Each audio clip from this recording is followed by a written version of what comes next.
Oh boy.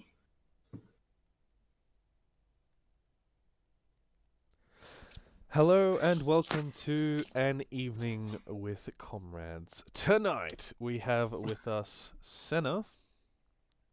Hello. We also have with us Porku. What's Boppin' B? We also have Crypto. Hello. We have Positus Pac-Man. Nuke the whales, save the planet. And we also have Badman Massive. Well, hello there.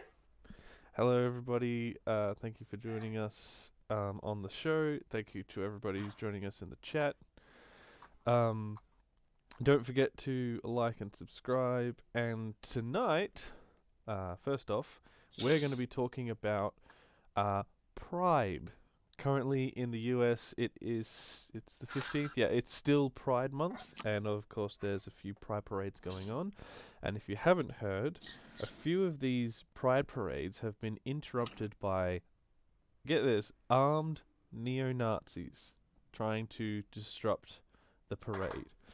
They were also protected by the police. Now the police have stated that it looked like they were protecting the Nazis, but they were just sort of marching next to them, when in reality they were protecting them. And it's not a good look for anyone, really. Mainly because our Pride comrades were trampled in a stampede when there was a scare about an active shooter. So, my question to everybody tonight is, during these kind of events, should we be trying to organize with our LGBT plus comrades in a self-defense sort of context? 3 words. Absolutely. Red neck revolt. Ladies and gentlemen. we should have a squad of communists alongside the Pride March with assault rifles looking at the police officers.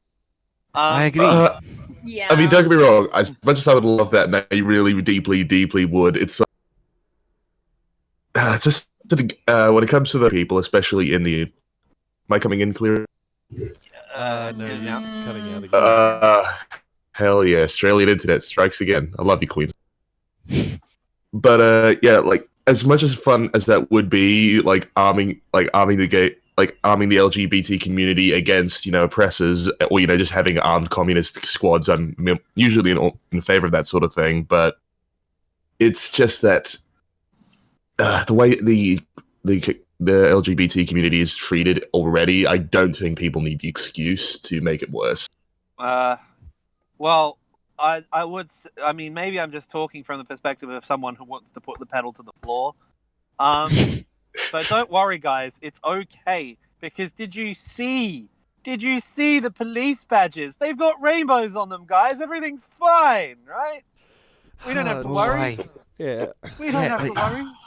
They'll protect us, right, guys? Right? Yeah. Like, it's quickly hitting the point where we're not gonna have much choice in the future. Nope. Aye. We should start at least preparing to do this kind of thing, because we're gonna have to. Probably. Yeah.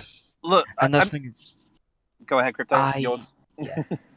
I think that, well, again, if you've got fucking armed neo-Nazis that are showing up to Pride with assault rifles, flying swastikas, I think the only real answer to that is if the cops are protecting the fascists, you need to have some people protecting Pride. Like that's it's no longer a matter of optics or how well you're selling yourself. This is a matter of self-defense. Yeah. I'm of the same opinion, because, I'm sorry, if fucking neo-Nazis are coming around and trying to, pull their shit, and there's even talk of, an active fucking shooter trying to shoot up a Pride March or something, which I'm gonna say right now is absolutely going to happen. Someone's gonna do it eventually. Maybe not this Pride Month, but the next one for sure. So it's we're kind of just hitting a point where, what else can we do? Fuck the optics. We gotta protect people. Exactly. The answer to I'm gonna roll in as the centrist here. I think. Yeah. Like you can organize stewardship of marches and LGBT events or whatever. That you could necessarily arm at some point if it became necessary or whatever. But in the interim, doesn't necessarily have to be armed. You know what I mean? Is that too centrist? Is it? I mean, look.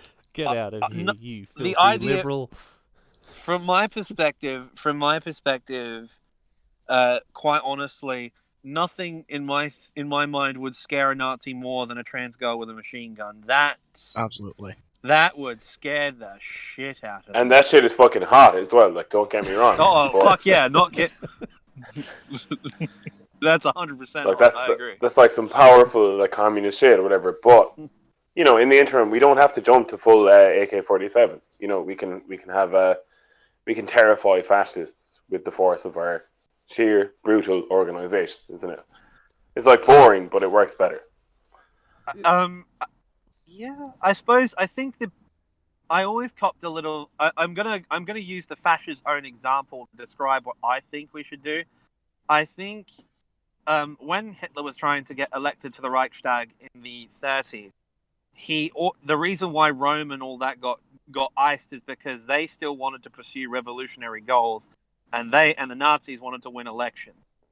So what they had the SA and the brown shirts do was basically they were the long sword of the Nazi party, but the sword was in its sheath, if you know what I mean. Like, they made a big point of saying, hey, we have this huge militia of armed people, but we don't want to use them. They're just security. They're not actually going to do anything. They stopped the race riots, they stopped the attacks, and went PR. And I think that Antifa and Redneck Revolt should do the same thing.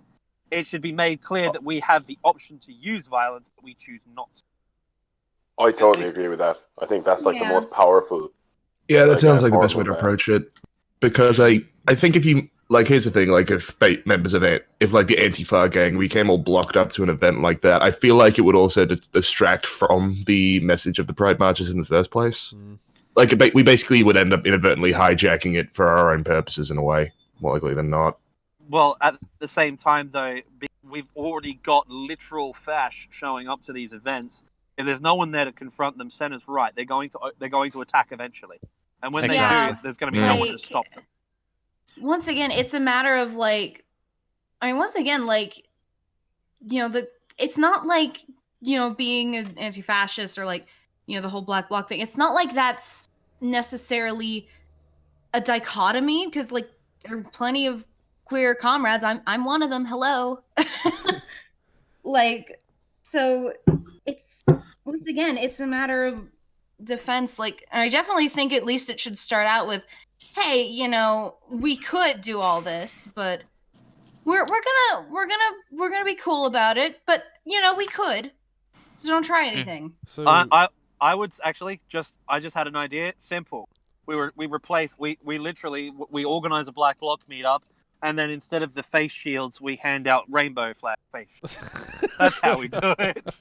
That's how we do it. So essentially a rehash of the capitalist branding of Exactly. If you can't beat them, join them. Hey, I'm not going to knock the capitalists. Brand association is powerful. The Soviets. Let's be honest here. So I guess a question that might arise from a few people in the audience is a quizzical masking up isn't the only tactic. So what other tactics what other tactics are there instead of going full black bloc, throwing smoke grenades and whatnot? Redneck Revolt. Redneck Revolt is one. There is, I think another thing would be kind of promoting gun ownership and self-defense among the LGBT community, because you've already got LGBT gun clubs, to my knowledge, in the US, like things like Trigger Warning Gun Club and elements of the Socialist Rifle Association. You've got these organizations that are already there. There just needs to be more awareness raised about them, I'd say. Yeah, I'd say that's agreeable because like what I said before, it's I feel like don't get me wrong, we should support the gay community's fight, but we should not because our role as allies shouldn't be to take over the movement's optics. We shouldn't be there to take over how people perceive the movement. We are there to boost their voices, and we should allow them to control how that is done, especially in the nature of self-defense. Organize with them, not organize them. Yeah, don't And organize that's for where them. you Okay. get into the issue of the fact that, unfortunately, there's still a lot of LGBT people who are liberals, who aren't going to want anything like this, no matter how good it may actually be. Well, yeah, the thing So- is, I don't want to hijack the movement. I agree with Senna. I don't want to hijack the movement, but at the same time, I don't really think, as bad as it sounds, we can trust that it will organize itself because, Fortune 500 will announce its 10 hottest gay CEOs, and they'll come out for Pride Month and everything will be fancy, and they'll say, "Oh, but we respect our friends and our communities. We want to support behavior." Yeah, don't mind the fact that hate crimes against LGBT have tripled in the last 2 years. No, ignore that. America is fine. It's not a class issue at all. I've had a recent swing, I think, over the past few months after dealing with more members of that community. I really do think that intersectionalism, and I'm talking radical militant intersectionalism, is the way to go. Because I don't trust liberalism for a second. Not for Yeah. a second. Like, and I guess it begs the question at this point of, would it be wise for, more radical people to sort of form their own pride thing that's separate from the We'll have our corporatist own bullshit? pride with blackjack and If hookers. that reminds me, if memory serves me correctly, at Dundee Pride last year, which was in September, there was a radical anti-capitalist bloc at this Pride March that numbered about, I think it was about 30 to 40 people, maybe a little bit more. So I think maybe having maybe not separate prides, but radical blocks within Pride might be a good idea. Because here's the thing: I know the liberals are never going to accept that, and that way, I guess they get their thing, and if it fucks them over, then okay. I don't like that, but sometimes you got to let people fall, I guess. It's just not an easy way to balance it out, because I do agree with you that liberals and more centrist leaning folks in the gay community would never let a radical anti-capitalist bloc like that slide. Oh yeah, no. Especially in the US, they wouldn't. They'd just be like, "Well, this makes us look so bad," and it's like, You'd never get. There's no point trying to salvage the look at this point. Exactly. You'd never get an Antifa float in the Pride March. That'd never happen. Yeah. Here's how you do it. What we do get is we get the police float in the Pride March. But the cops, they've got the little cutesy rainbow pride badges, so it's okay. They like us. Oh yeah, they don't, commit fucking police brutality stuff against us to this very day. It's not like that still happens. Yeah, oh wait, it does. It's not as though they throw trans women in men's prisons. It's not as though the UK Border Service deports gay refugees back to their own countries of origin where they're likely to be murdered. Absolutely not at all. Oh, but no, the taser has a rainbow on it. That's so cute, though. Bitch, give me the rainbow taser. It reminds me of the most American thing I ever saw when Tiffany's jewelry company started a limited run of a matching handbag and Glock 9mm pistol. Oh god. I mean, Jesus fucking Christ. it's that Facebook group. This is the most violently American thing I've ever seen. Oh god. Speaking of violently American things, I remember seeing this picture, it was floating around Facebook several years ago. It was this little girl, probably 6 or 7 years old, holding a pink fucking rifle, I think it was. God. And it's just I'm sorry. No kid that young should be handling a rifle. Not for any moral reasons. Just it's gonna blow them on their fucking ass if they try to use it. Let's not. I'm going to give my daughter a rifle that's of a gender neutral color. I think that's like the only right way forward. Yeah. I mean, Okay, I'm gonna throw a cat amongst the pigeons here. This, but unironically. Same fam.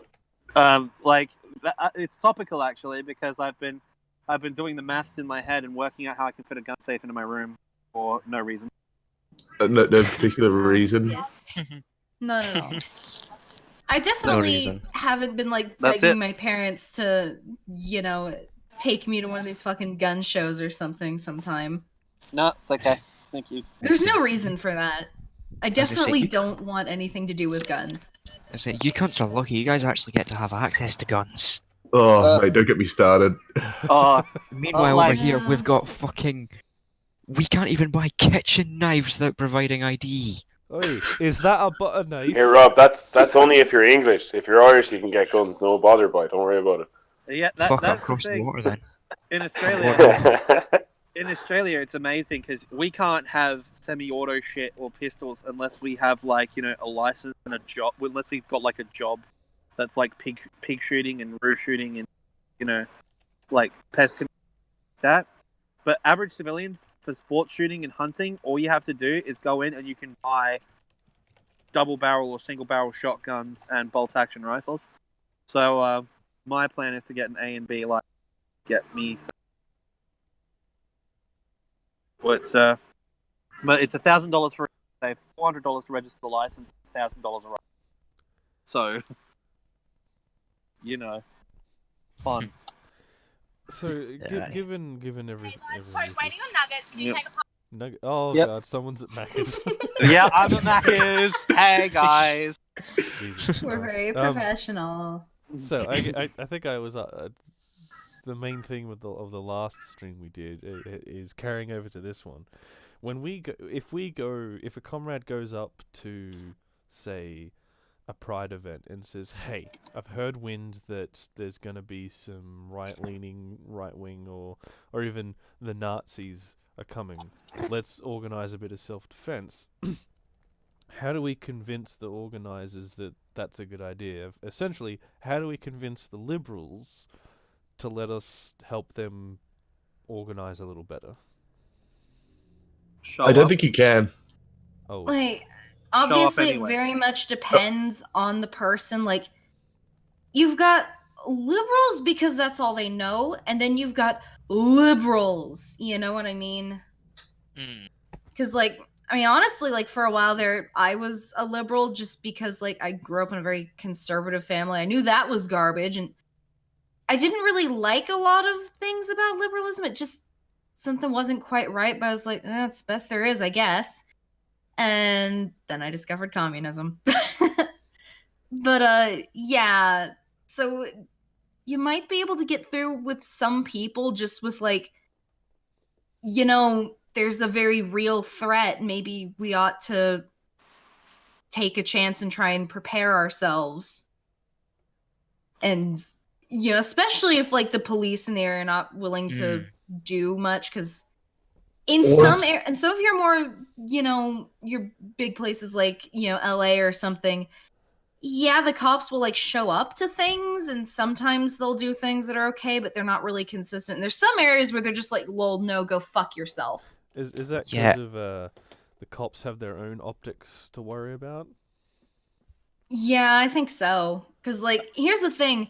If you've got, a huge fucking pride event that, gets on the news and the cops are suddenly, really, really absent when normally they're not, that would look weird. People would talk about that. But, kind of small town bumfuck nowhere kind of thing, yeah, that's not news. No one gives a shit. Like where They I don't have live. to care. Yeah. Well, But, it's hard. yeah, it's I just... think. Whether or not you could convince your local pride organizers into doing something like that would be very situational, and it just depends on so many factors. It's you've really just got to be there and know what's up to know if there'd really be a shot. Gordozin in the chat is asking you, Senna, if you're anti-gun. No? What? Huh? When Well- did I give that impression? I don't know. I think the funniest thing that occurred recently is an interesting take, and I will say this about police. Like my journey with communism, because Senna became a communist. I had the sort of the inversion effect.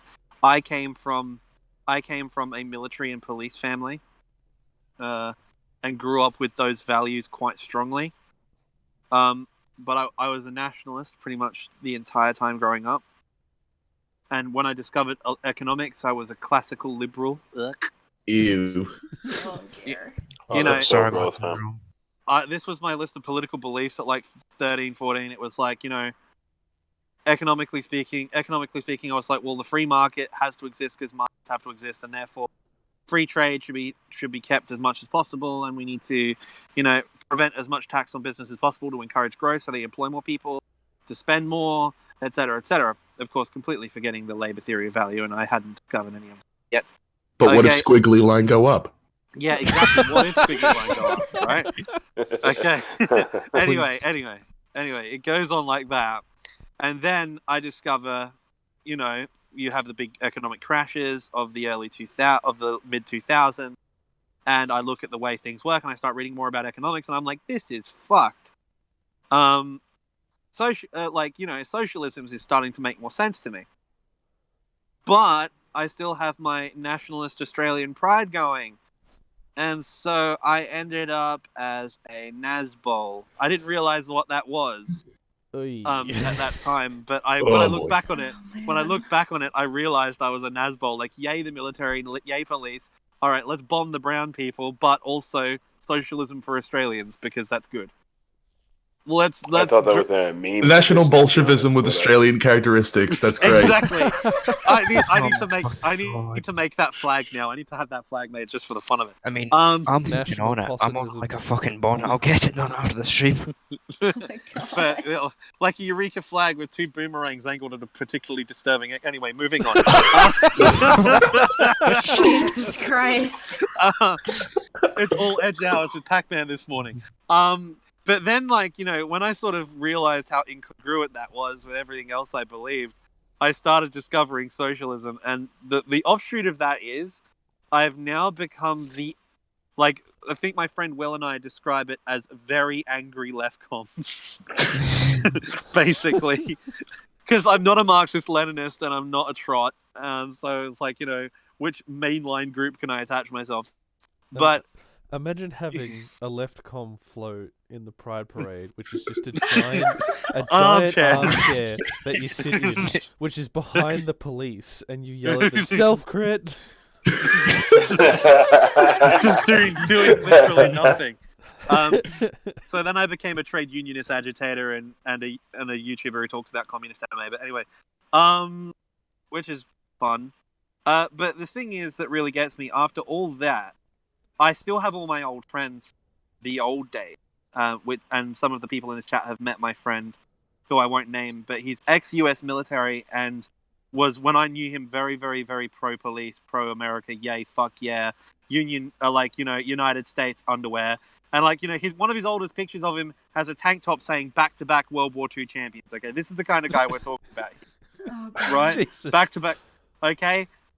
When I have this that guy, same T-shirt, but with a Soviet flag on it, isn't it? yeah, I need one. But the thing is, Not the just thing is, gotta get those chicken nuggets, fam. The thing is, when a guy like that admits that the U.S. government, and specifically U.S. police forces, he told me, when he admits that there is a supremacy problem, when this guy admits there's a supremacy problem, there's a fucking, if ex-U.S. military from a wealthy conservative Texan family says to you, yes, the U.S. military, the U.S. police, all of these people have a supremacy problem, when that sort of demographic acknowledges it and sees it, you then have to ask yourself, how bad is it actually? Because when people who would traditionally support this thing recognize it, that's when you need to start asking should we arm people at Pride is not a question. It's why aren't we already? The real question. Yeah. Again, the answer to 88 is 5.56 and 7.62. 7.62 all the way. Big rounds are better. Don't at me in the chat. Like, fuck 7.62, just get the fucking 50 cals out.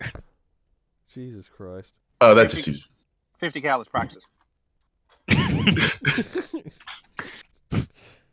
So I I'm gonna put that one on a t-shirt. I guess it comes down to if you're headed to an event wherever, and the main organisers haven't sort of contacted or recruited, finger quotes recruited, some fellow comrades for self-defense. Should you just go in thinking of your own self-defense?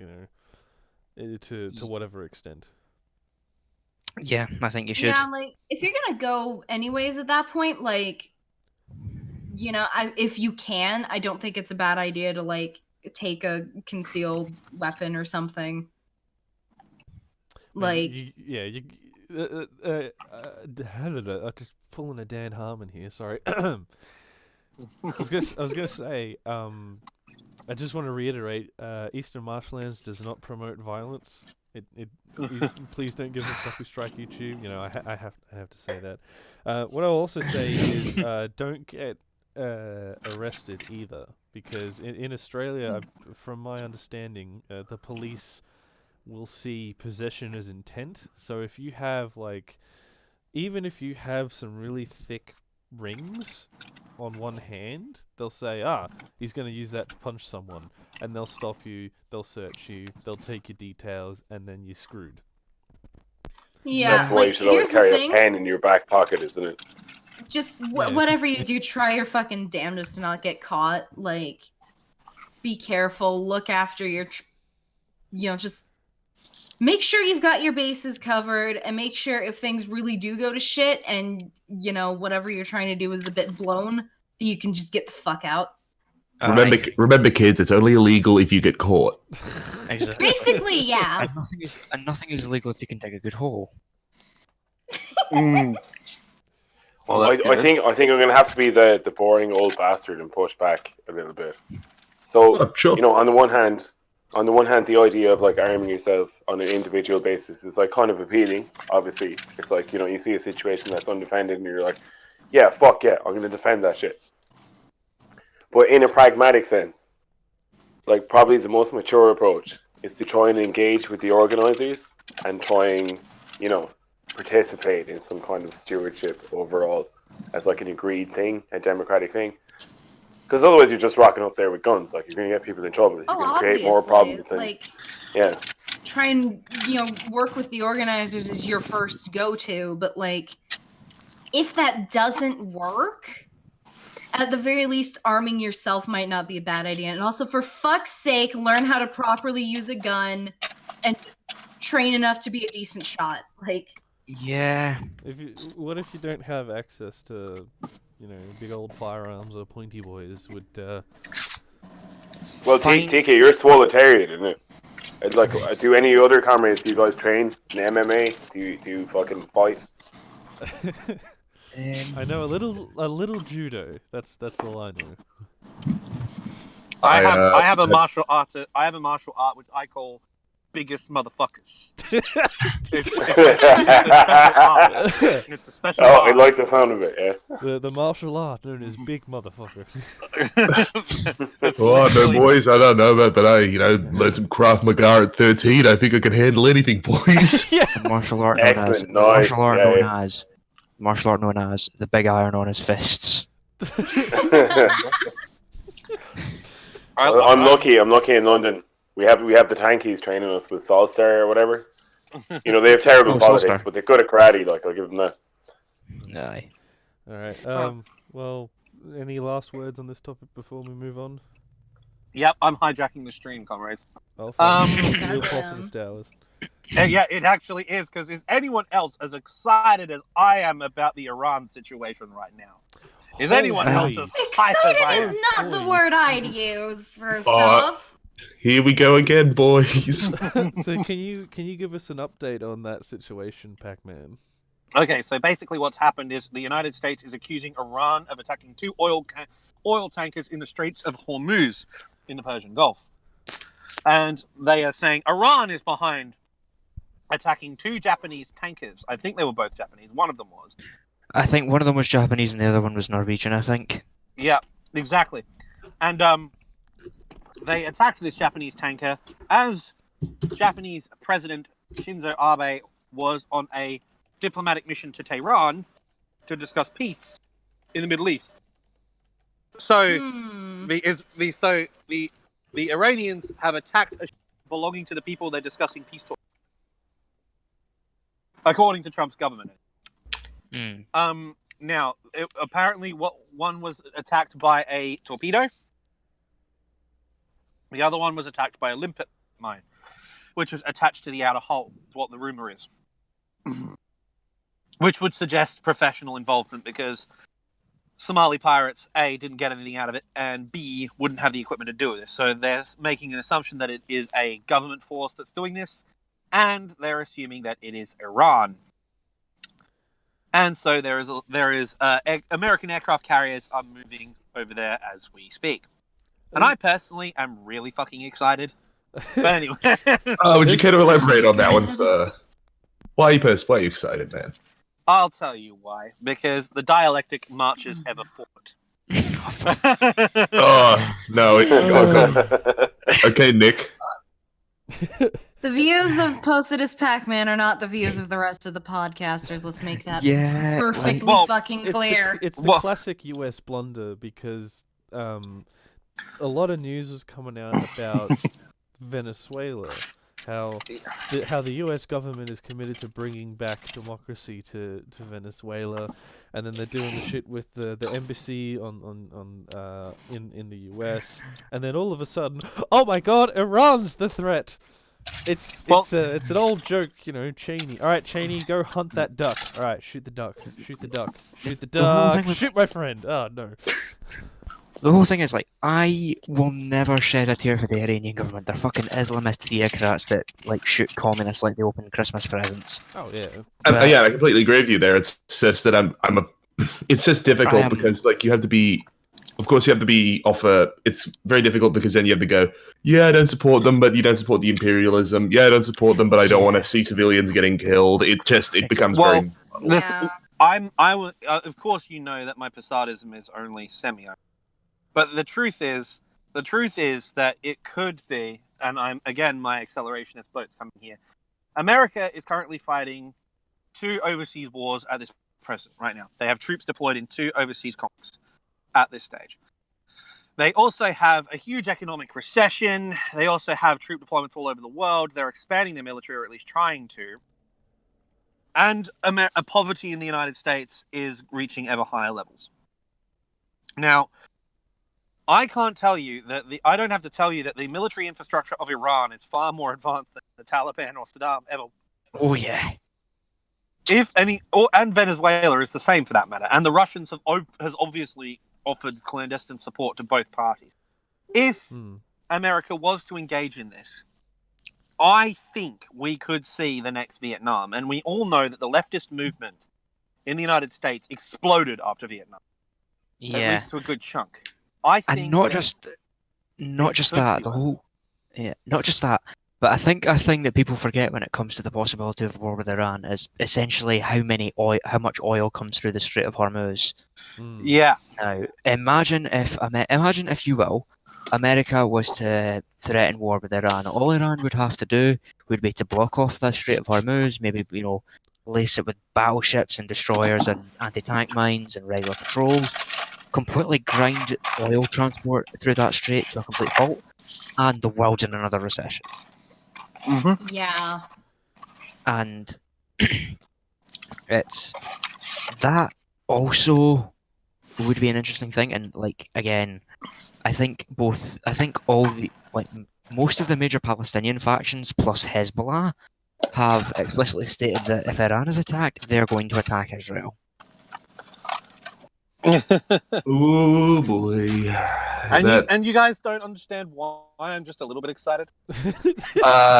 Excited is a word, I guess, but I'm already starting to see like people doing anti-war protests through the streets again in the US. The Yippie movement's gonna start up again. Abby Hoffman's gonna rise from the grave. Look, all I'm going to say is, guys, accelerationism of this kind, at this point, America can't afford another one. Oh, yeah. They can't afford one. And if they do it, there's a real chance we'll see them lose. Exactly. I don't know if I go that far. Oh, no, they'll win the initial invasion. There's no doubt about sure. that. They'll fucking crush them. But we're going to see the Americans are going to have to back down.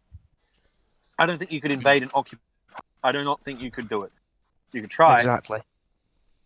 And keep in mind that the overwhelming majority of the Iranian population is very nationalistic Yeah. and very anti-American. It'd I split wonder NATO why. too. It'd split NATO too. Really would split NATO. Only bro 555 in the chat is saying, but my US is socialist because government critical support for the socialist government of America against Iranian imperialism. My government. Oh god, I feel my brain leaking out of my ears Nice. for that. My government. When the Freedom government ain't does things, it's socialist. Socialism is when the government does things, guys. Freedom ain't free. Well, look, I'd just like to throw this out here. It was Che Guevara who was so insistent on Cuba adopting the nuclear missiles that Khrushchev placed in their country. It was Che who agitated so strongly for it. I would just like to point out that in the revolutionary movements in Central America and South America hinterland, one of Che's largest participating guerrilla groups was Posadas guerrilla. Okay, so Yes. I'm not gonna say that I'm right, but I'm just saying. Che would be on board with this. That's what I'm saying. I think there's a few Guevara-ists that would disagree.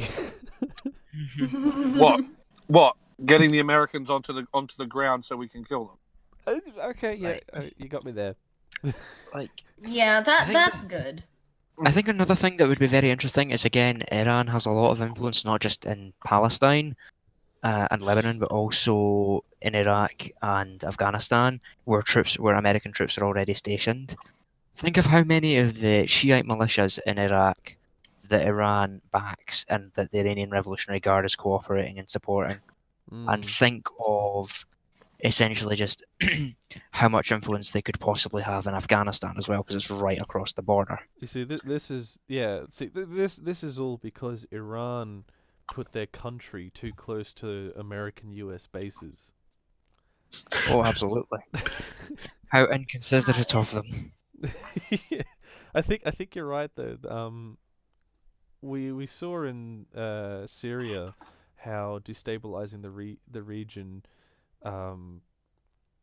has meant that a bunch of different smaller groups cropped up to claim what they could. So it seems like if the US were to go into Iran, they'd be fighting like a 50 to 60 front war, because of all the smaller little factions within Iran. In terms of if it were to turn out like Syria. Yeah, and I guess the thing you could really ask is, how is that going to affect the morale and, like just the overall belief of US ground troops? Like, how is that going to affect them? I think a few of them a good majority of them, I would assume, are pretty demoralized, beyond the point of wanting to do another tour, if you will, because the stories coming out of the US military personnel is that, I went in so I could, they'd pay for my college and whatnot, and I came home and now I can't sleep at night. I'm scared of fireworks. That's the consensus on Twitter, at least. Well, you've got to understand another thing. Having a very, very, very close personal friend who was in the US military and saw combat, it is a case. It's almost wired into them. The military programs you so strongly that it becomes all that you are almost. And while one tour of combat changes them, you got to understand that the US military is a revolving door. Mm. And every new batch of troops that comes through really does want to go out and kill some brown people. They genuinely do. They are trained to kill the enemy of the United States. They are trained to kill. And they want to. That's the thing. I mean, there's a lot more nuance than that, but combat is what troops want. You don't train soldiers to the razor's edge of readiness, only to have them pull guard duty in Afghanistan. Because my friend, this was the one thing I used to talk to him on Snapchat all the time while he was there, and it was literally that. He said the biggest problem was that combat was like once a week, if that, and the rest of the time it's patrolling, doing absolutely fucking nothing, or sitting on base getting artillery, go out on a patrol, and the Taliban have already off. So it's like soldiers want to properly fight, and operations like an invasion, like in Iraq or in Iran in this case, would offer a proper fight. And I think that many American troops want one. Yeah, They the thing want is one. that how long will that actually go for? Because how long before it eventually falls back into the same, just guerrilla tactics that we've already seen in other theaters in the Middle East? Oh, it would take a week and a half, maybe. We've got And then we're back at square one. we've got Brandon Renard in the chat saying Rome collapsed after they stopped expanding. The US is just the same. They will find an enemy. They've pretty much found it in Venezuela and Iran. It's the only thing that's really giving any legitimacy to any action that the US government is taking. Why are you seizing our water? Because there's an enemy that's trying to bring down the US. Like, alrighty then.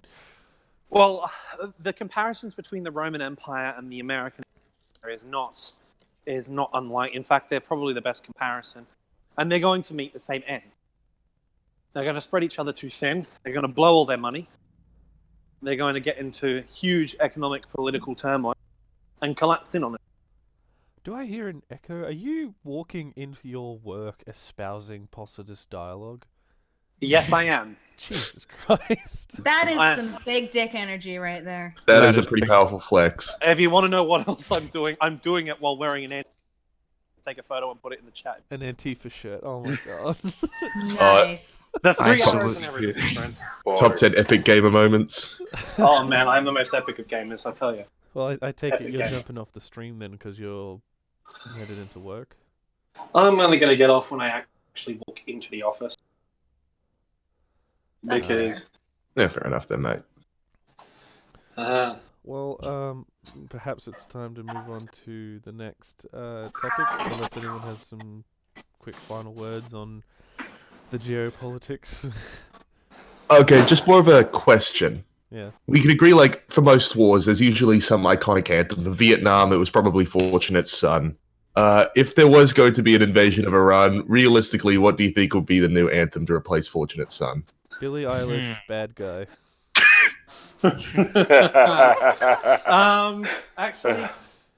Actually, I don't know. I mean, American military groups really like heavy metal. Or those are the two biggest ones. Bit heavy metal or? Heavy metal or rap. Okay. Heavy metal or rap. I mean, Oh, hit him up.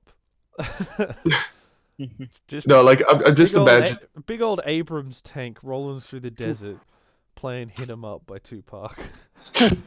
nah. my In my God. opinion, I would go Ultra Edge Boy. War is the answer by Five Finger Death Punch. No. Here's the edgiest one you can say in before someone comes at me on Twitter for it. But you could basically just, this could be the theme for any war. Let the bodies hit the floor. Excuse I'm me. sorry. I'm sorry. no, I hate for me- myself. Now, for me, I think the realistic answer is just imagine for a minute. You're just you're a farmer in Iran. and then in the distance you see a convoy of tanks, and then you see a fleet of helicopters overhead and jets overhead, and you just hear the Gucci Gang playing in the distance. Oh my god. I would just like to point out, guys, that that's already been done.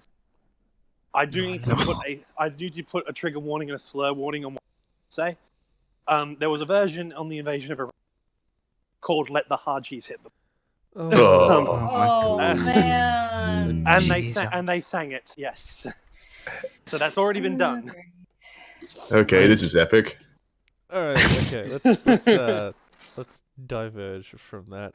Just to put a dampener on things. Yeah, so moving on to the next topic, and just before we do, just want to remind everyone to like and subscribe, and in the description there is a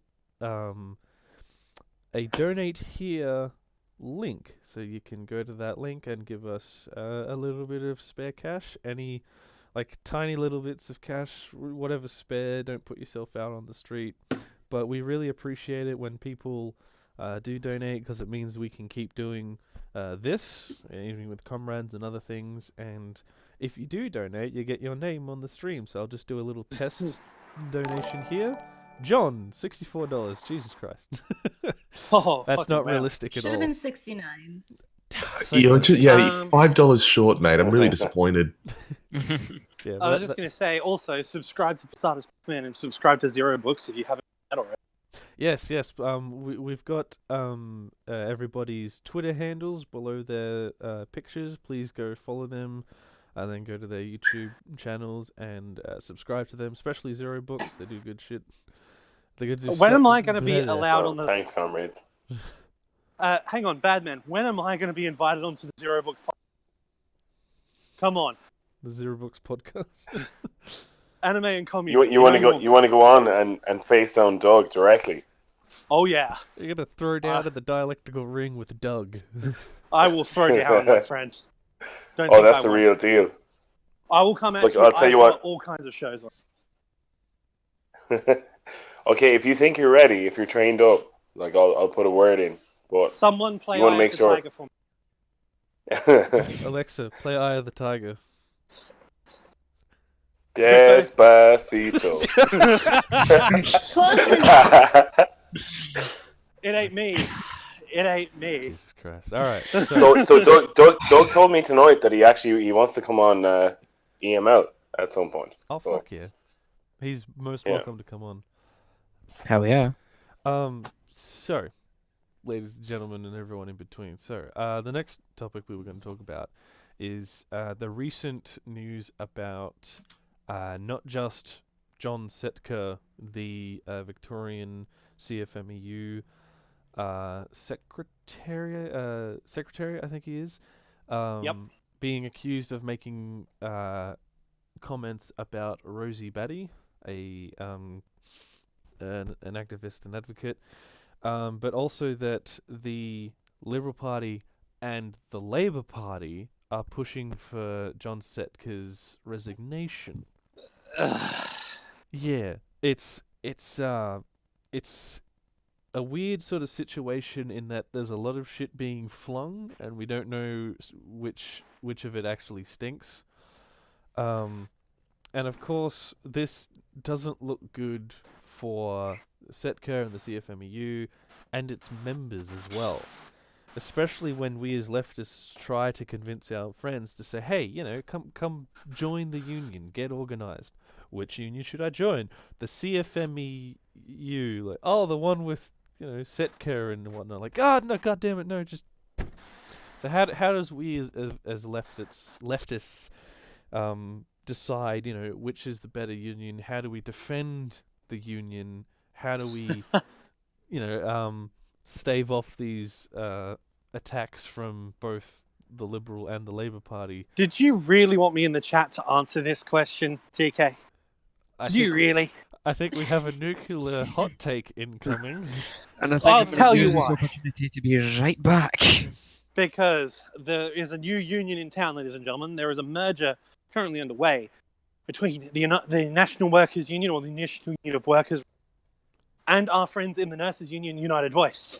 Oh boy. We have been renamed the United Workers Union. Ladies and gentlemen, uwu, the union is a thing. And we ask you, and we ask you to join, and I am not making this up. The United Workers Union is a real thing, it's happening.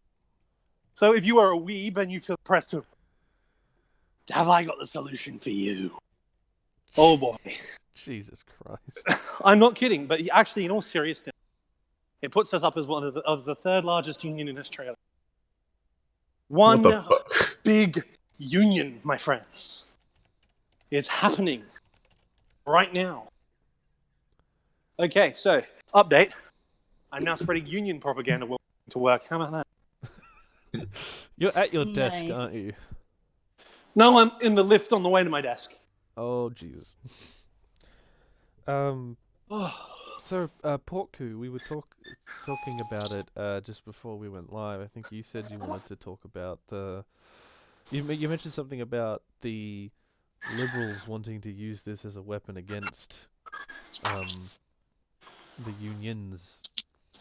Oh, I mean, here's the thing: they have and they will, because pretty much though granted it's, sorry, let me think of a good way to put this, but pretty much since pretty much when every Liberal government has been elected so far, it has usually resulted in a royal commission into the union movement itself, and usually those come up with sweet fuck all. So basically, this is the best they've got right now, and they're going to latch onto it as hard as they can. And this itself also follows up with what the new opposition leader Anthony Albanese has been saying. Basically, Albo, the sellout. Basically, he's talking on about how we are abandoning class warfare, how Labour is, trying to learn from its lessons from the last election. So yeah, I have no doubt they're going to throw John Setka under the bus. And even if and like you said, TK, it's just too ambiguous to really call right now as to actually what shit stinks. It's, at least from my understanding of it, I'm willing to be corrected by anyone. Alrighty, I'm just going to jump in here, say this. It's been fun, guys, but I'm in the office and I have to get ready to work. All I have to say is subscribe to me, 1. Number 2, anime communism will win. Number 3, Number 3, long live Posadas, long live Comrade High. I have returned to a beautiful closing statement from my comrade Posadas Pac-Man. Thank you for coming on, Pac-Man. It was good to have you. I'll see you all on the flip side of capitalist exploitation after 9 hours or so. Bye, guys. Catch you later, man. See ya. Good night, comrade. Good thing we didn't mention dolphins, but yeah, when it comes to when it comes to the union movement on the whole, it's very basically usually it's the media trying to get crumbs on the union movement. Usually, like trying to just get something to work with, but usually they just come up dry. So this is probably the best they've gotten in a while. Yeah, there's also just the fact that the problem is I've just seen a lot of things where it's oh hey, we're doing this cool good thing, and then it's oh surprise, the people leading this thing are actually terrible people, and it's just great, thanks, I hate it. Hey, what's good? I'm in now. Oh hey, Dip Dab, how you going? Dip, hey. Hello. I just got back to my computer. Excellent. So we were just talking about unions and how to defend them. Well, I was in the chat during the stream because I was eating dinner. I can't really tell you much, really. I am an unemployed student, so. I could just speak from personal experience about why unions are important, because here's a question. How many of you are familiar with the employment, how many people, the employment stats when it comes to Australia right now? Not Australia. Basically, the long and short of it is that more than half, to my understanding, around about 56% at this point of Australians are working part-time jobs. Pretty much 56% of all employed Australians are now working part-time jobs, and a lot of those are on casual contracts, where it basically means you have no fixed hours, and those can be terminated at the employer's discretion. Oh yeah, it's a similar problem in the UK as well. 0 hours contracts are a 0 hours big con- fucking thing. Yeah, it's similar shit, and that is becoming a very big problem in Australia because largely the Fair Work Commission, which was intended to basically stop this sort of shit from happening, has been loaded up with basically corporate stooges. So we have very little in the way of worker protections in this country right now. Oh yeah, like for example, I think I was actually down my local pub one night, and there's somebody there that goes to my local who's old Labour from Govan in Glasgow, who very firmly behind left wing, to the left of social democracy, and he shouted behind the bar, "You guys should get a union in here," and the bar manager, who was sitting a couple of stools down from me, said, "Nah, fuck the unions." Right. Excellent. And But yeah, it's just like, yeah, when it comes to actually defending unions properly, it's difficult because they just have it's strange because they're considered like universally by a lot of the public in Australia, especially largely due to the media representation, the most corrupt, the most evil fucking shit ever. Like they are a criminal element according to apparently everyone besides reality, but they it's like considering how many royal commissions have gone into this and how few basically fuck all convictions have come out of that. Like it's just frustrating. Like you feel like you can just do nothing about it because as soon as anything happens, there's just going to be another fucking dogpiling. As our favorite YouTuber Friendly Geordie said, there was a massive royal commission into the unions, into every union, and out of them, like near hundreds of thousands, near millions of people, part of the union, in the union, associated with the union, they found exactly one person guilty of a really small crime, I think, as well. Was it to do with a roof or something? I think so, yeah. Just one person. Yet they try to, from that, say, oh, they're thugs, they're a criminal gang, they want to siphon off your wages. I'm like, hold on a second. The entire union movement is not the SDA, okay? For those Yeah. that don't know, SDA is a really crappy union in Australia. Yeah, they're kind of trash. Yeah. So I guess I get the question there is while all of this shit flinging at the unions is happening, how do we know which union is the right one to join?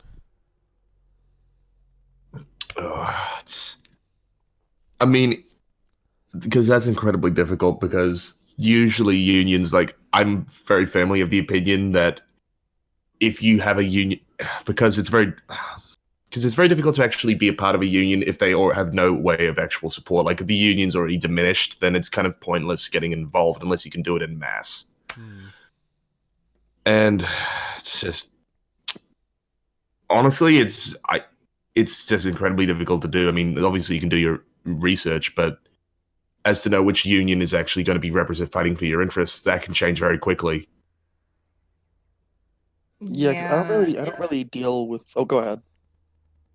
Yeah, from what I understand, it's very hard to navigate. Then again, it's also what I know most is about what the situation is like in the US, where unions are kind of just not a thing for a lot of entire like professions and stuff. Like you really only see it with like teachers and stuff like that. And even then it's really not that great. It's my understanding, wasn't the union movement broken largely during the Reagan administration? Yes. It was broken for the second time during the Reagan administration. Okay. How was it broken in the first time, Dibdap?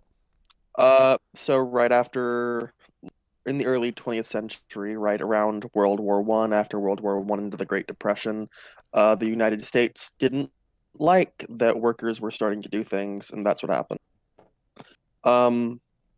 This is why the IWW was no longer as big of a force after, say, 1920s. a lot of union workers had gone to war and died.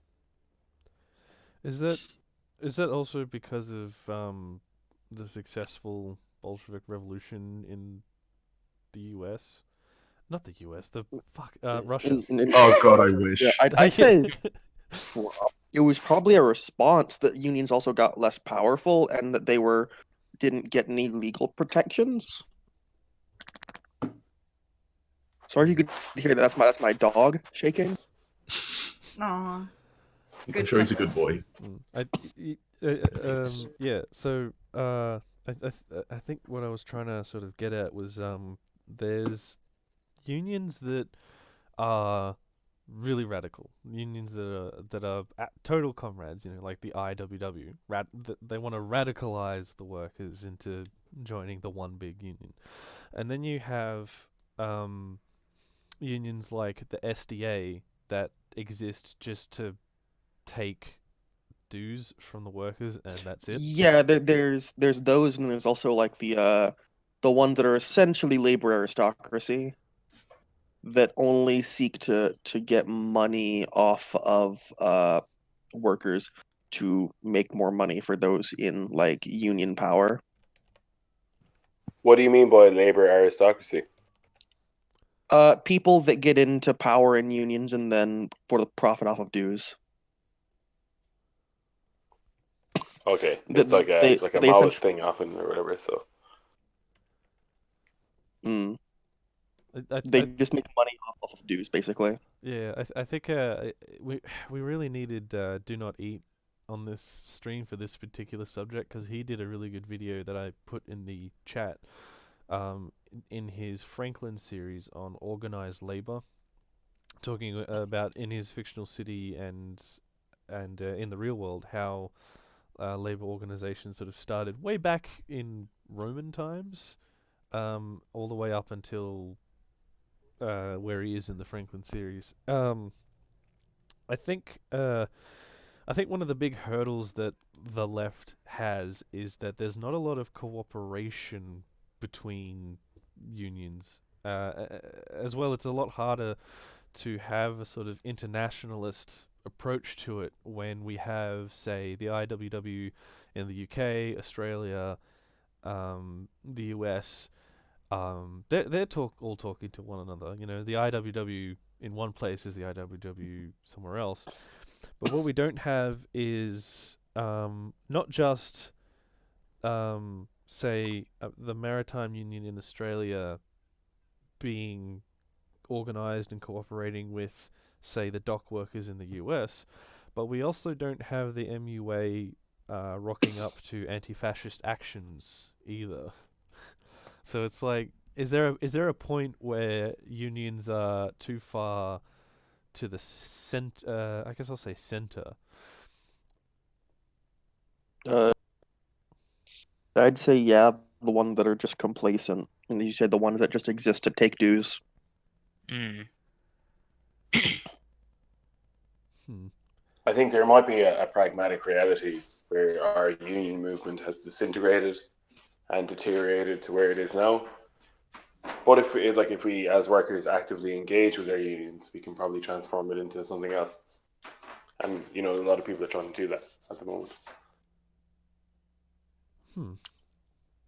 Yeah, I mean, like, that's definitely worth a shot. I think, like with a lot of this stuff, your mileage may vary, because sometimes you just get really shit. People are just like, no, I don't want anything like that. I basically want to be glorified HR, and it's like, okay, goodbye. That's painful to hear. National Dengism in That the chat is says the left needs an Atomwaffen, the base equivalent. Oh God! Let's not. Let's no. No, we fucking don't. And then If we want a bunch of, honestly, if we have a bunch of fucking edgelord, cringy, larpass motherfuckers, the left is finished. I think we already have those. Oh. Yeah, like we already have a bunch of edgelord cringy larpers, but it's like, granted, those are usually just the trots. They're not actively harmful, so I guess that's fine. But like, Brandon Renard suggests a Red Guard, perhaps. But didn't the Red Guard, Austin Red Guards specifically, like, disband recently? The Hong Kong. Oh, someone asked me about the Hong Kong extradition bill. Okay, the person who got extradited, the murderer, fuck him. Okay, first of all, fuck him. But the thing is that sets a precedent now. Oh, so that people can be sent to the mainland where they will fucking never be seen again. So, Dip Yeah. Dap, could you elaborate on the whole Hong Kong protests thing for those that Okay, don't know? so my understanding may not be the best. I have not been following Hong Kong as I focus mainly on the mainland, obviously. So there was a guy who, to my understanding, killed his girlfriend. Went Right. to Hong Kong to not be extradited, and then the Hong Kong government went ahead and extradited him, which sadly sets a precedent that Hong Kong will send back criminals, right? For anything, which means, with the way the CCP is, like a lot of things are really easily criminalized, and just spouting out some June 4th shit will get you in jail. So the people in Hong Kong are very upset about this new precedent, and they are rioting in the streets because the murderer got sent back. I'm not saying he shouldn't be punished. He obviously fucking should, but it sets a legal precedent, which is scary. Mm. The thing is about it that the people of Hong Kong know how to make tear gas go away.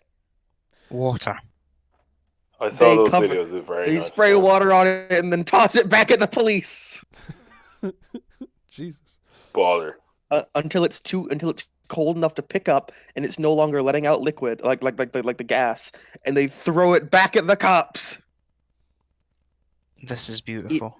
They're so fucking powerful. I love it. I saw on, of all places, Left Book. I think it was a troll. They were saying that the left needs to support the Hong Kong rioters against Chinese red imperialism. Is there any merit to that at all, or is it just It's not red imperialism. It's literally just China flexing its muscles of legal power. Because of like the thing about giving Hong Kong back to the Chinese with the British. That it's technically like an autonomous zone of China. Hong Kong is basically one of the vanguards of like fucking like capital in this day and age. It's a fucking rock. Hmm. And it makes more money like per capita than all of the United States. I think it makes more money than Wall Street. Also, a note: if anybody who is watching this video is in Hong Kong or will be in Hong Kong in January, hit me the fuck up. Are you going to Hong Kong? I'm going to Hong Kong for a project for my college. Are you? Are you now? sure it's? I Are was gonna you say, now? are you sure it's a wise idea to be announcing that on stream when, like, Fucking that you're fight going? me! I don't give a shit. Jesus. Come fight me, motherfucker! You're going to I mean, Hong- fam, It's a throwdown Get in Hong strapped! Kong. I'll be in a group. Those fuckers don't know what I look like. Jesus, alright. I'll be one of True. 300 getting off a plane. Eat my ass. Who I am.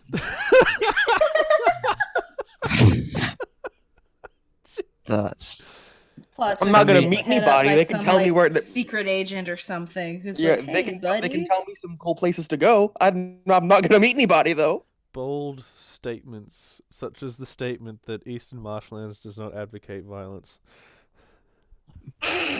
Just that. I I'm do sorry, not advocate violence, but if you come at me, you get strapped. So, should we move on to our last little topic before we wrap this up? Alright. Later. Yeah. All right. Yeah, and just before we move on to the next topic, don't forget to like and subscribe. Don't forget to donate and subscribe as well. If you subscribe, you get your name on the stream. Here is a test subscriber widget. Is it? It's not doing it. There it Oof. goes. Comrade Eastern Marshlands just subscribed. We have subscribed to ourselves, ladies and gentlemen. But yes, you can. Oh, I've done it twice. God damn it. But yes, that's you can see in the bottom left corner. So, so our last little topic.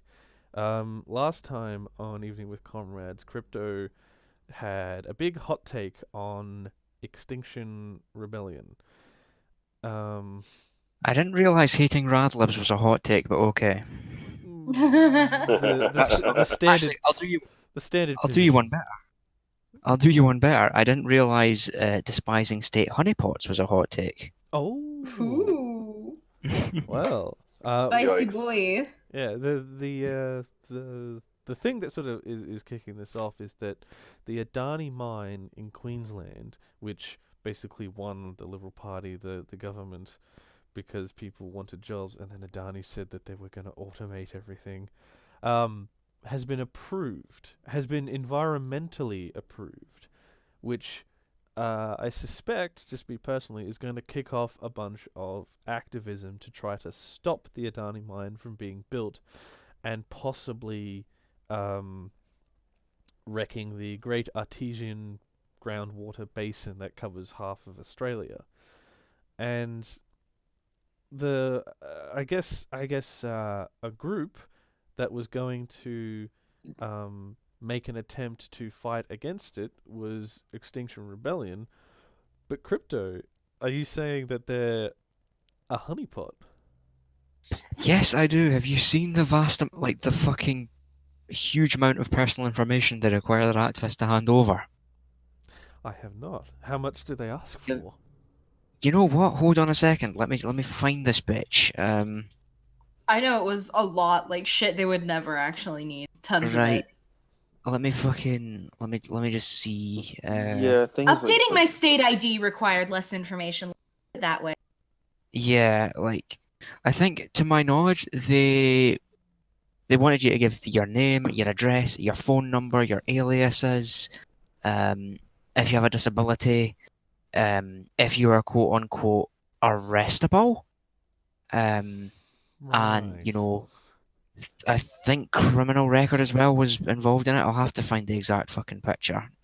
Is this the group that were like trying to get people arrested and shit? Yes, it was. Yes. Yeah. Yes, it was. Where the fuck is it? I had it somewhere. It's just kind Like of worrying because there's a few people on my friends list on Facebook that have the Extinction Rebellion thing on their profile picture. Ooh. Yeah. I'm gonna have to message them after the stream.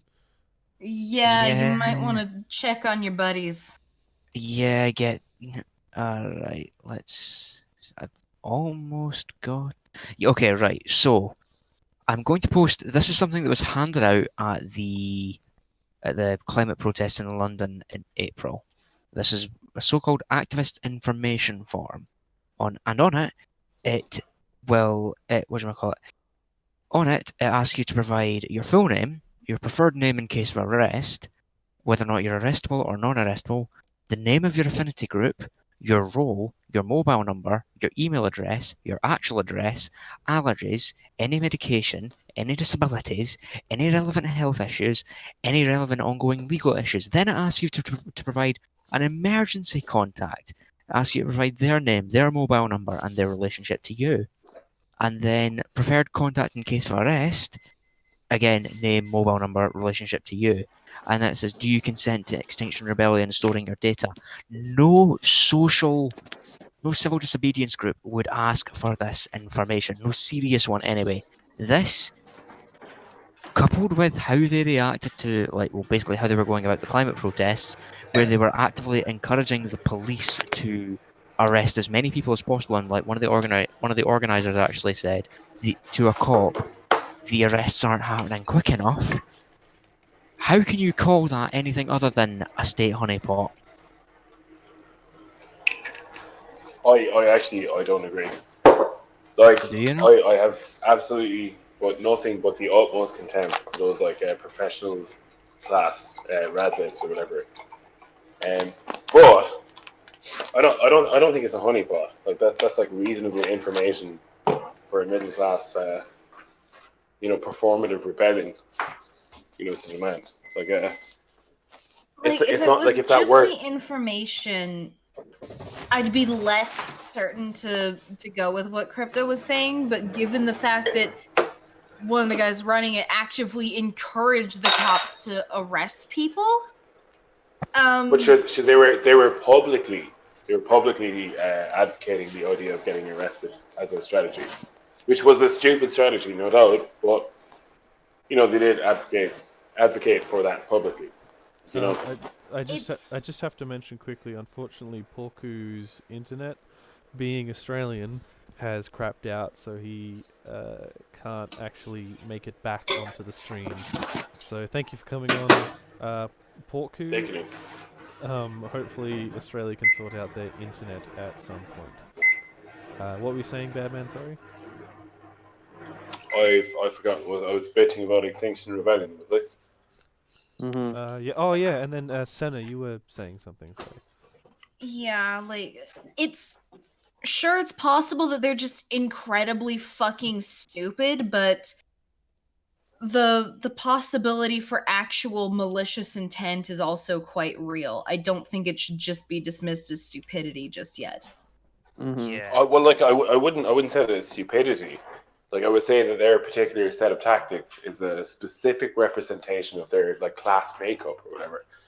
Let's be honest. Like Extinction Rebellion was made up of, like petty bourgeois and professional class wankers, if for want of a better term. You know what I mean? Yeah, It's but like there was also a lot of students in it, and for a lot of them, this was very much their first protest. I don't think, judging by, and again, keep in mind that a lot of your middle class students, they're looking to get involved in activism, and if they come across something like Extinction Rebellion, which looks quite radical, they're going to want to dive into that head first. Meanwhile, the people at the top are more interested in causing a stir, getting people arrested, and almost like selling a brand. And well, look, it was like, literally a brand. Like they spent more money than any other activist group in doing their branding. That's why the Extinction Rebellion branding is fucking amazing. Like, it looks gorgeous. They paid Soho production houses to make that shit, and you can tell by looking at it. It looks fucking yeah, amazing or whatever.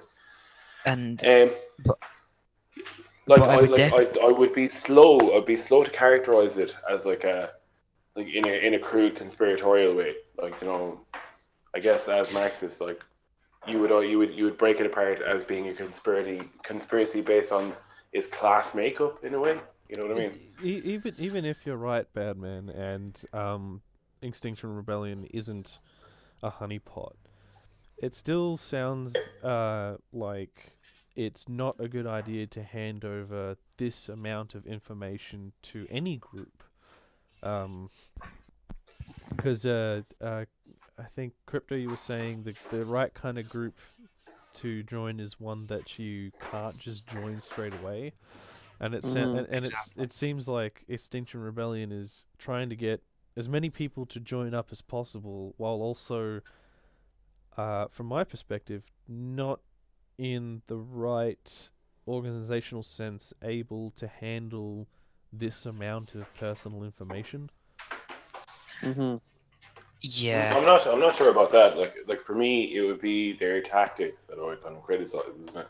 It's like they don't have a specific orientation towards coming into conflict with contemporary capitalist society, like a revolutionary organization would. They're like yeah, simply a middle class protest group. Like that would be my criticism of that. Like, should you give yeah, them your information? Probably not. Like, you shouldn't really deal with them other than going to intervene in order to try and radicalize those dickheads. That would be my exactly. perspective. Anyway. And I think a lot of the time, Okay. especially, I don't even think you'd need. I don't even think you need to try that hard to radicalize them, because basically the Extinction Rebellion is basically not offering any help to the people.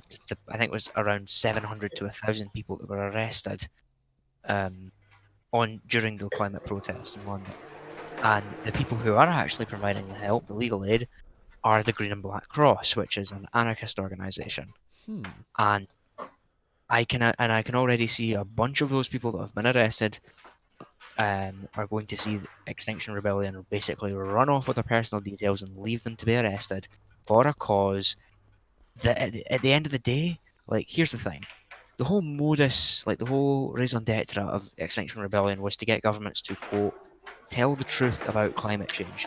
We are well past the spreading awareness phase of this shit. We have 10 for sure. years.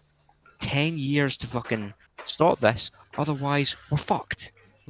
We are well past the fucking raising awareness, but like, it's either if you are going to get arrested for this cause, make it fucking count. Make it count. I'm not saying you should, and again, obviously, disclaimer: I'm not encouraging, and EML does not encourage anyone to go out and get arrested. But if you are going to get arrested, make it fucking count. Don't get arrested for some performative bullshit to stroke the egos of some middle class, petit bourgeois lappers. Nice, yeah, fair. Yeah, essentially. Make it useful. Like, I think in relation to the Extinction Rebellion stuff, the most grotesque conspiracy was the fact that they kind of just shut up shop all of a sudden, having built up loads of momentum, and then they kind of launched this secondary, this kind of corporate wing, which was like corporate solutions to environmental policy or whatever. Exactly. And it would make you fucking suspicious, really, wouldn't you? Like, the idea was it like fundamentally organised and funded by that section of the capitalist class already? Like, who's to say? You wouldn't really know. Yeah. But yeah. And the thing is, like, the thing I also noticed is, like, one of the organisers of Extinction Rebellion, I forget his name. This is a man. Well, this is a man who's said, "Oh yeah, we should ban air travel." The man regularly takes fucking skiing holidays to the Alps, and like, here's the thing: I don't give a shit what anyone does in their personal life. In my honest opinion, everyone is entitled to, a little bit of, rest and relaxation from the fucking meat grinder that is capitalist society. So I don't give a shit what you do in your personal life. However, you are not going to save the planet by fucking banning air travel, you absolute melt. And I see a lot of people on Twitter saying, "Oh, we should abolish air travel." Like, to what end? Badman, we can hear you preparing some kind of a snack in the background. Look, I'm not gonna lie. I'm not gonna lie at all. It is potato wedges. Alright, this is understandable. We love our potato wedges. Although I'm not gonna lie, I kind of prefer jacket potatoes. Oh, they are good. But in this instance, it's all I have. So, we as the left, or dare I say the international left, how do we respond to Extinction Rebellion? Should we be marching in the streets against it, or should we just leave it alone and try to convince our friends not to join it? Leave it alone. Leave it alone. Yeah, like, talk about what they've done wrong on social media. Spread awareness. Like, hey, these guys are not good. Avoid them. You'll get in trouble. Yeah. But like, I don't agree. A full-on march against them. Like, no. Yeah. I went to the climate camp, and I went there with the intention of trying to radicalize people, because like, I see that as my job as a communist or whatever. Like, you know what I mean? And I had a mixed response, because there's a lot of people there that are drawn there by the whole drama of the affair or whatever. Like, it's good to start a conversation with someone about the environment if they're not really familiar. You can radicalize people on that basis. Yeah, like I think there's a middle ground there, isn't it? What was the typical age demographic of the people that kind of rebutted, like, everything you were saying? Like, people my age and younger mostly. Like, it's a young crowd. Like, so even the professionals that run it, like the yuppies that are keeping the show on the road, the old yoga mat socialists.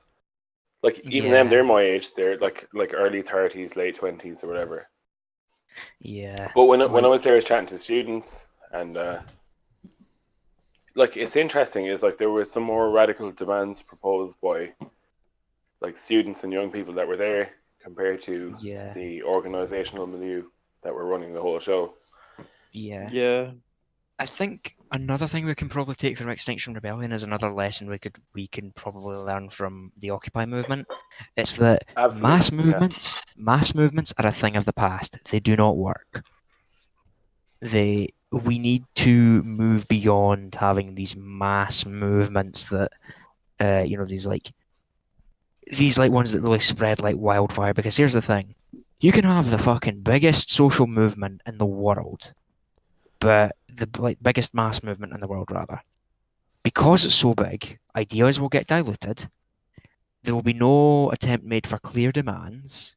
You will essentially find liberals and anarchists and communists and like a bunch of other even sometimes I think right-wing libertarians were also a part of the Occupy movement as well. Yeah, that's correct. These mass movements don't work.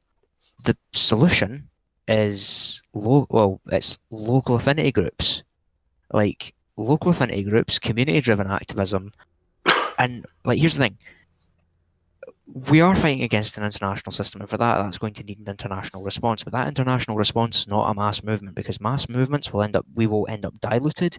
We will end up taking fucking donations from fucking liberal politicians, and essentially the the the more we let mainstream politicians into the movement, the more it will be defanged. And I think the only way you can properly avoid being defanged as a movement is to have a local affinity group. Or to have loads of local affinity groups, rather. Like, I think that's an interesting take, and I think you could do a whole fucking podcast on that idea, but I fundamentally do not agree. So, like mass movements kind of emerge whether we want them to or not. Like, it's like I have no respect for the leadership of Extinction Rebellion, but they're rocking up next to my house in London, whether I want them to or not. So for me, like what I see as my role is to intervene in that, regardless of what it is. So, like as socialists, we're sitting here hanging about while these kind of mass movements emerge, and then all we can do is just intervene in them. Like, we do our job, we go in, we make the case for socialism, we try and link conceptually, for example, with the Extinction Rebellion, how the environment is linked specifically to the exploitation of capitalism, yada yada yada, and that's kind of our role. But like to argue against mass movements as like a conceptual idea, that's like a lot of fucking energy going nowhere in a way, isn't it? Mm-hmm.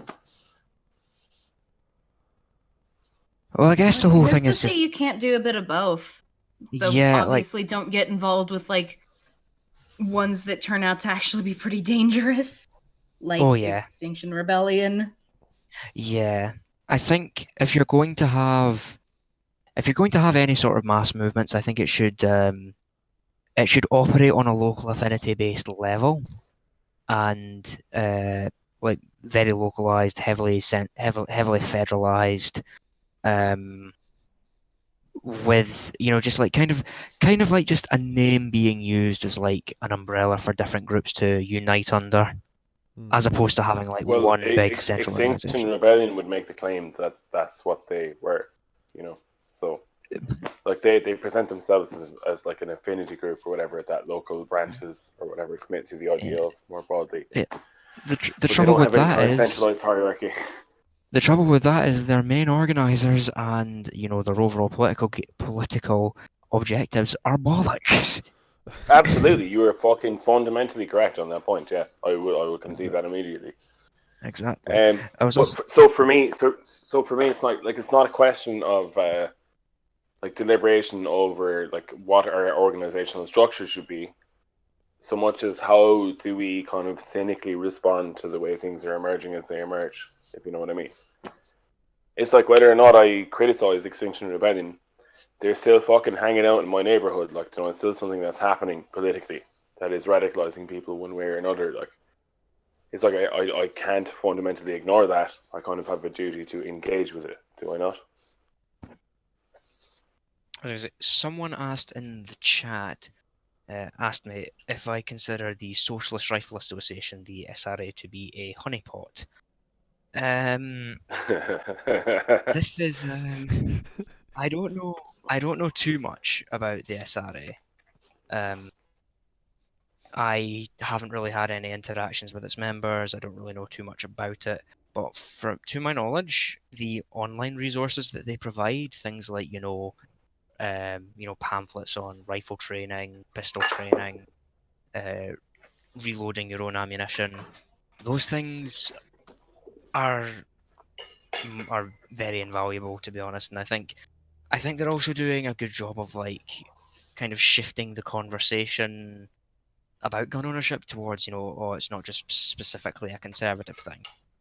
I think they're doing a good job of that, but as far as internal practices go, I don't really know that much about them. I'd be eager to learn more if anyone would care me to direct me to any of their resources. Likewise, if you figure some stuff out, I'd love to hear about it. Yeah, because I haven't heard anything in particular that would lead me to believe something like that, but I don't know. Maybe it's just something that hasn't really, been that, visible yet. Yeah. So we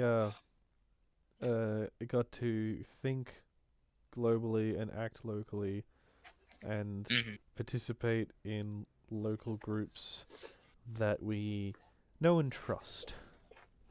Yeah. Mm-hmm. All right.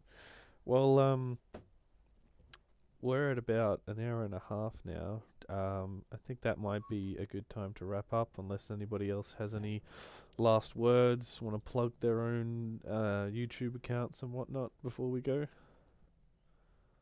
I was going to. Oh, go ahead, Senna. No, you first. If any of you guys want to help out a comrade and help out with, at organizing costs, I do have a store that stocks some, from what people have said, some pretty sick leftist merch. I will link does really that. good shirt designs. Have you got an IWW flag? I've been looking for one. I do. I wish I could, but primarily it's shirts and hoodies. But I shall link it in the group chat. If you want to maybe put that in, TK.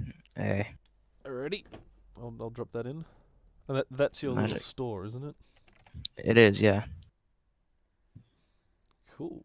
By the way, for any Americans ordering, keep in mind the sizes are European based, so you may have to go a bit up above what you normally would buy.